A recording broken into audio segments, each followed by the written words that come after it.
जो ग्रंथ अभीष्ट वस्तु की प्राप्ति और अनिष्ट वस्तु के परिहार के लिए अलौकिक उपाय को बतलाता है, वह वेद है। और वेदों के वास्तविक अर्थ के ज्ञान के लिए जिन साधनों की उपयोगिता अपेक्षित होती है, उन ग्रंथ को वेदांग कहते हैं। तैत्तिरीय भाष्य भूमिका में सायणाचार्य ने वेद शब्द को बताते हुए कहा है कि वेद के मूल पाठ व उच्चारण की शुद्धता बनाए रखने, उन्हें अपरिवर्तनीय बनाए रखने और उनके सम्यक ज्ञान की आवश्यकता हेतु वेदांग साहित्य का आविर्भाव हुआ।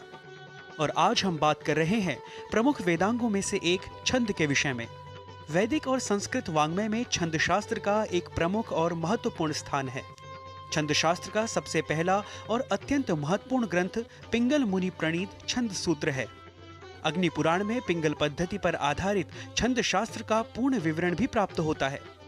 छंद की गणना वेद के 6 अंगों में की जाती है।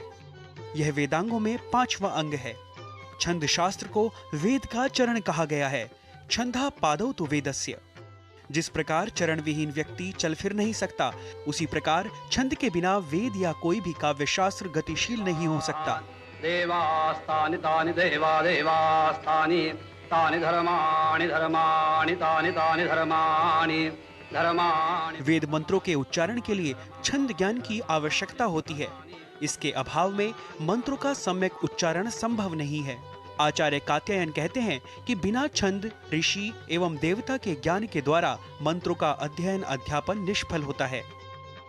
कात्यायन मुनि ने छंद शब्द की व्याख्या करते हुए ऋक् सर्वानुक्रमणि के आरंभ में लिखा है, यदक्षर परिमाणम तच्छंदः, अर्थात जो अक्षर का परिमाण है वह छंद है। छंद मात्राओं की संख्या और उनके विशिष्ट अनुक्रम के आधार पर होते हैं। एक प्रकार से हम कह सकते हैं कि यह एकदम गणितीय सिद्धांत के आधार पर कार्य करते हैं। इन्हीं गणितीय सिद्धांतों के आधार पर कार्य करने के कारण गणित शास्त्र के आचार्यों में भी पिंगल का नाम लिया जाता है। और आजकल छंद के ऊपर बहुत सारे कार्य हो रहे हैं। बहुत सारे संगणकीय टूल्स भी बन रहे हैं जिससे छंदों का ज्ञान प्राप्त किया जा सके।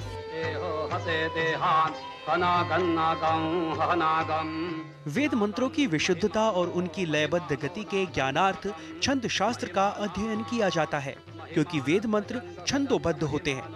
वेद मंत्रों के साथ छंदोच्चारण का घनिष्ठ संबंध होता है।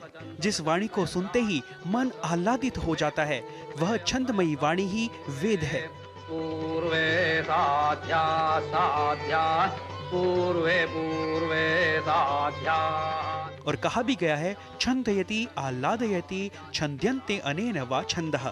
वर्णों के न्यूनाधिक्य से वैदिक छंदों के अनेक भेद और उपभेद होते हैं। प्रधान वैदिक छंद और उनकी वर्ण संख्या की बात करें तो गायत्री छंद में 24 वर्ण, उष्णिक छंद में 28 वर्ण, अनुष्टुप छंद में 32 वर्ण, बृहति छंद में 36 वर्ण, पंक्ति छंद में 40 वर्ण, त्रिष्टुप छंद में 44 वर्ण, जगती छंद में 48 वर्ण और अति जगती छंद में 52 वर्ण होते हैं। बात करें यदि छंद शास्त्र विषयक प्राचीनतम उपलब्ध ग्रंथ की, तो इससे संबद्ध प्राचीनतम ग्रंथ ऋक् प्रातिशाख्य है। इस ग्रंथ के अंतिम भाग में वैदिक छंदों का विवेचन दिया गया है।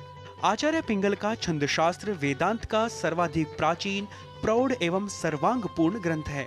छंद शास्त्र न केवल वैदिक छंदों के प्रतिपादन की दृष्टि से उपयोगी है, अपितु लौकिक छंदों पर प्रथम प्रकाश डालने वाला आदि ग्रंथ भी यही है। Nitish Bharadwaj, GD news.